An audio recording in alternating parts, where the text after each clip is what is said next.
Good morning, ladies and gentlemen. Thank you for standing by. Welcome to the Cipher Pharmaceuticals Inc. Fiscal 2019 Fourth Quarter Results Conference Call. At this time, all participants are in a listen-only mode. Following today's presentation, instructions will be given for the question and answer session. If anyone needs assistance at any time during the call, you may press star followed by the 0 on your push-button phone. As a reminder, this conference is being recorded today, Thursday, March 26th, 2020. On behalf of the speakers that follow, listeners are cautioned that today's presentation and the responses to questions may contain forward-looking statements within the meaning of the safe harbor provisions of the Canadian provincial securities laws. Forward-looking statements involve risks and uncertainties, and undue reliance should not be placed on such statements. Certain material factors or assumptions are implied in making forward-looking statements, and actual results may differ materially from those expressed or implied in such statements. For additional information about factors that could cause results to vary, please refer to the risks identified in the company's annual information form and other filings with Canadian regulatory authorities. Except as required by Canadian securities laws, the company does not undertake to update any forward-looking statements. Such statements speak only as of the date made. I would now like to turn the call over to Mr. Craig Mull, Interim Chief Executive Officer of the company. Please go ahead, Mr. Mull. Thank you, Operator, and good morning, everyone. Joining me from Cipher is Nadine Jetla, Interim CFO. On today's call, I will make opening remarks before passing the call over to Nadine to review the financial results in detail. Following our prepared remarks, we will open the call for questions.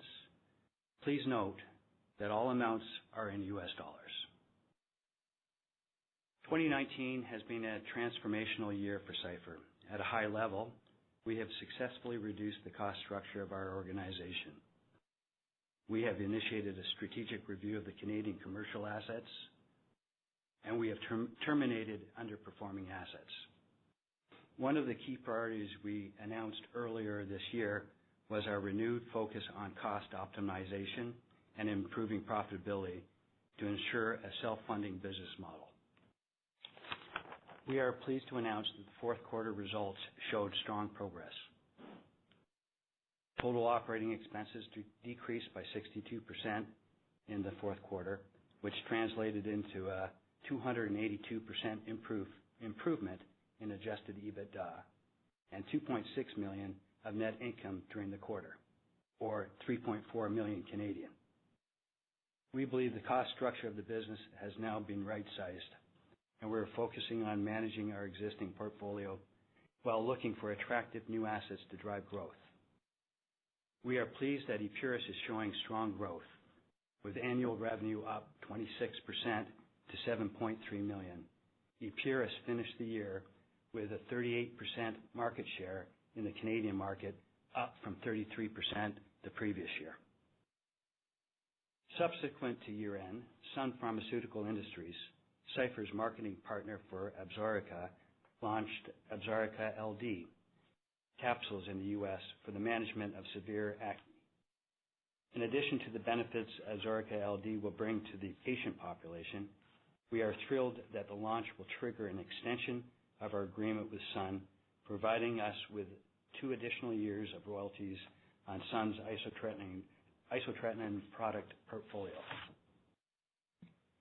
As previously communicated, the royalty rate on Absorica LD will be identical to the royalty on Absorica until December 2021. The extension allows for a reduced royalty rate in subsequent years. On December 9th, the company received the company's licensing partner, MOB-15,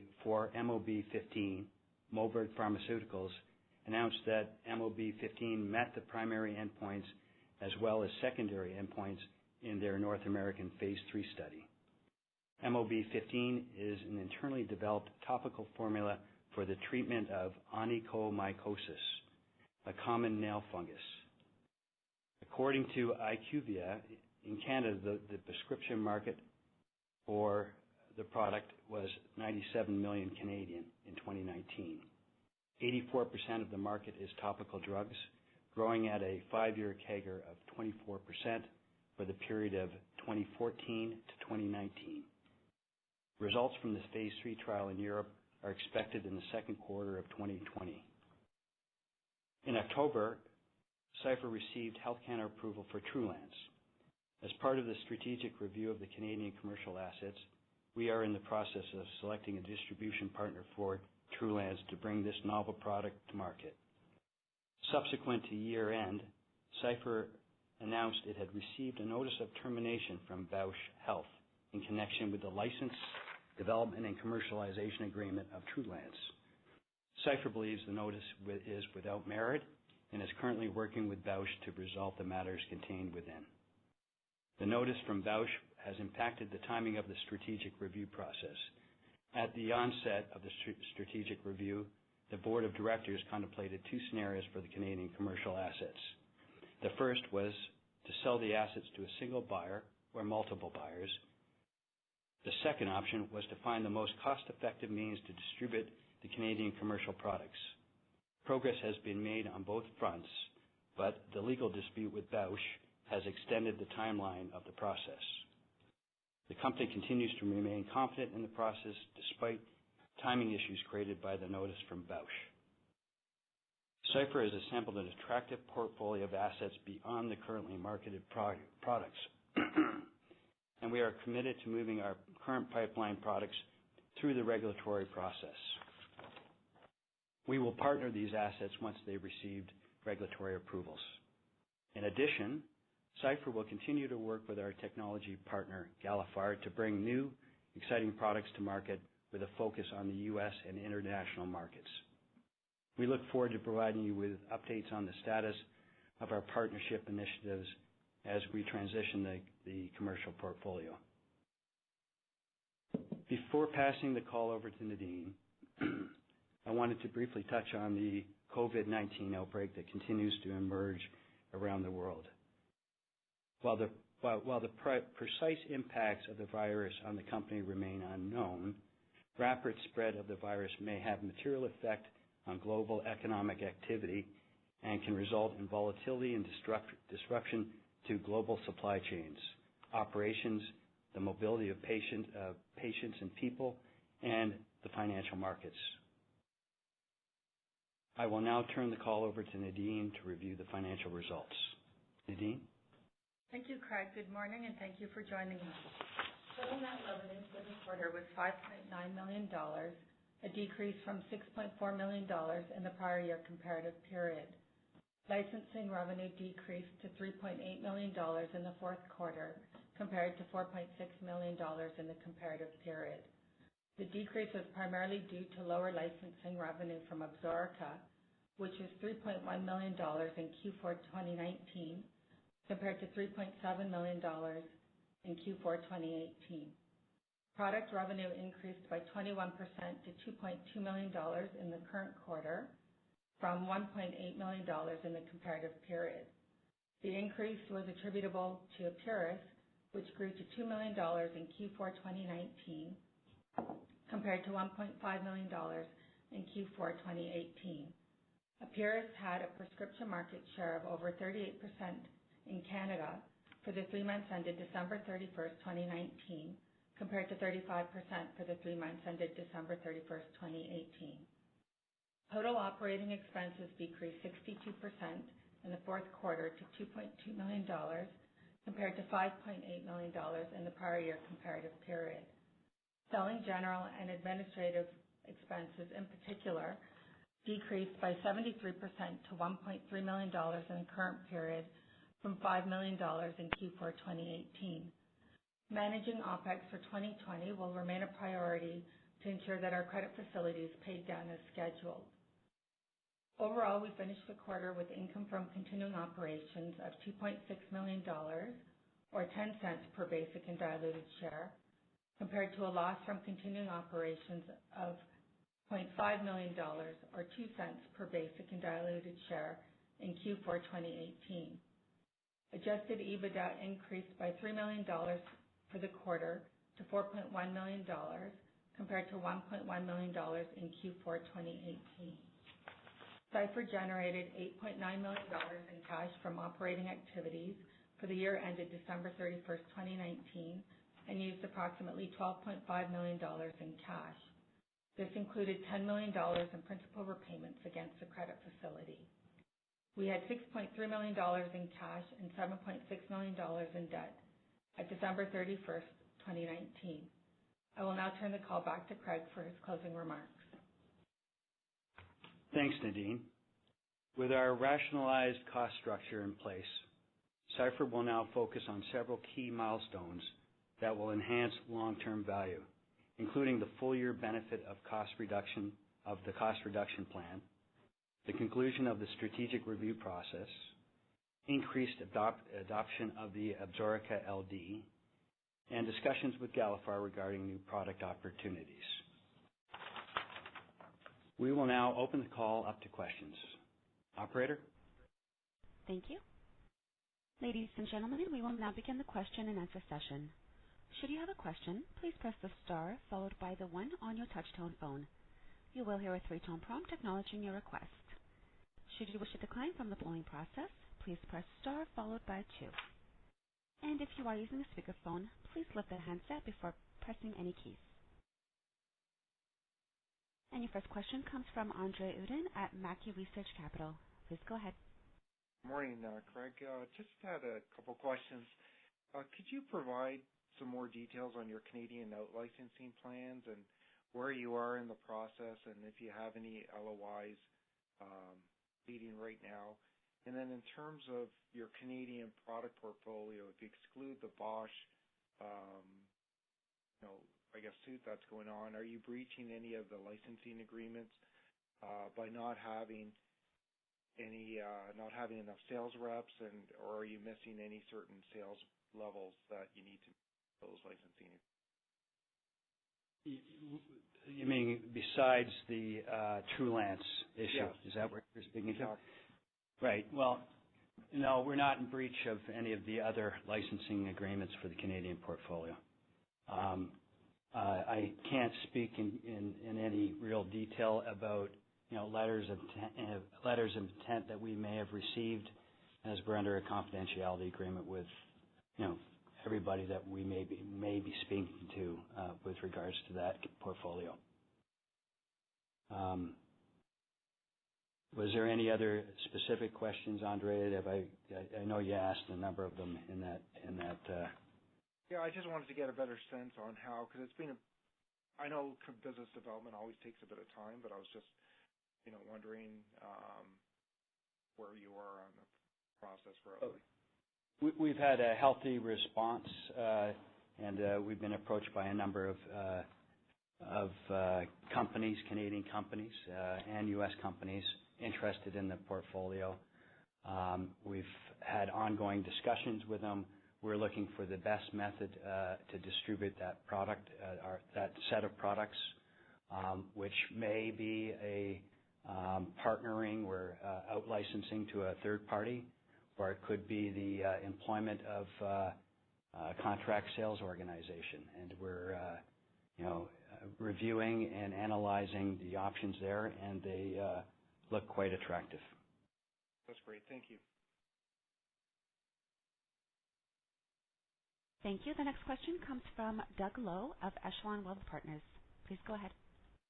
Yeah, thanks very much, and good morning. Thanks for the Q4 update. Craig, just sticking with the Canadian portfolio and specifically on the basket of acute care products you acquired from Correvio. I know that you would clearly be looking to explore strategic options for that basket of assets as you would be for the rest of the portfolio. But maybe just specifically on Trevyent, for which United has already refiled its NDA in the U.S. Any intentions to perhaps enhance the value of that asset through filing your own NDS filing with Health Canada, or maybe just how you're conceptualizing that product would be helpful feedback. Thanks. Yeah, we are in the process of going through the process for Health Canada approval. I don't have much to report as to the progress of that as it's sitting with the the Health Canada at the moment. And we haven't had a response from our submission of documentation.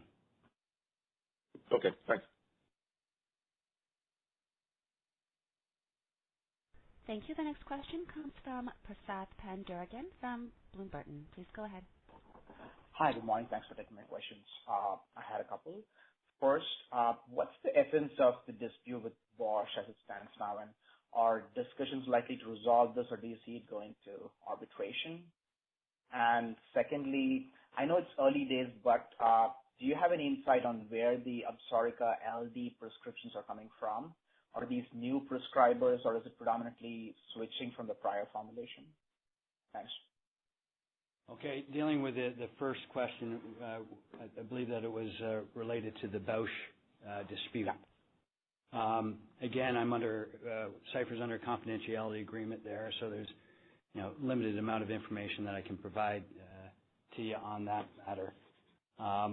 We are hopeful to resolve the matter. I think it would be in everybody's best interest to do that. We've got a product that could be on the market, and the sooner it's resolved and that product is being sold in the Canadian market, the better for all parties involved. The second question, I believe, related to Absorica and the uptake of the LD product. The idea there was that it's part of the life cycle management of Absorica, whereby Sun would be out converting prescribing physicians to the LD product, which is a patented product that would be able to defend itself against a generic entry. In other words, the product couldn't be genericized, and the idea is that there would be a conversion where a transition from the basic Absorica product to Absorica LD, and that would be a defense against genericization.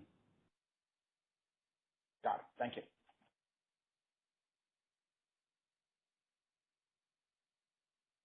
Ladies and gentlemen, as a reminder, should you have any questions, please press star followed by 1. And the next question comes from Adrian Smith, an investor. Please go ahead. Yeah. Hey, Craig. Congratulations. Amazing quarter, and thank you for right-sizing the company and creating some incredible positive cash flows. My question to you is, you're still carrying a bit of debt on your balance sheet, and clearly the world's in a bit of a financial crisis right now. I think as a small company, you're in a very unique position to, sort of delay, capital projects or spend and really just to potentially pay off the debt and accumulate cash over the next couple of quarters and maybe even into the end of the year with the pandemic. So just wondered how you're sort of thinking about cash flows and debt levels and are you moving right ahead with business plans, or you're kind of holding back and taking care of the books? Thank you. Well, we certainly have a focus on costs here, and you can see that in the results of the fourth quarter. We're in a good position to pay back the debt, which I believe is due at the end of this year. We're in a close, if not in a net positive cash position when you take the debt off.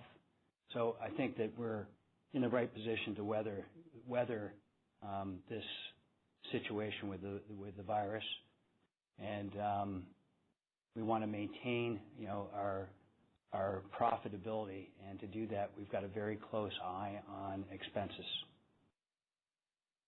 Right. Well, thank you very much. I mean, I appreciate it. As a private investor, it gives me a lot of confidence that my money is safe, and I clearly think your share values are ridiculously underpriced at this point, but I guess that's the nature of the world markets at this point. So congratulations. Look forward to your next quarters. Appreciate that you came on the line. Thank you.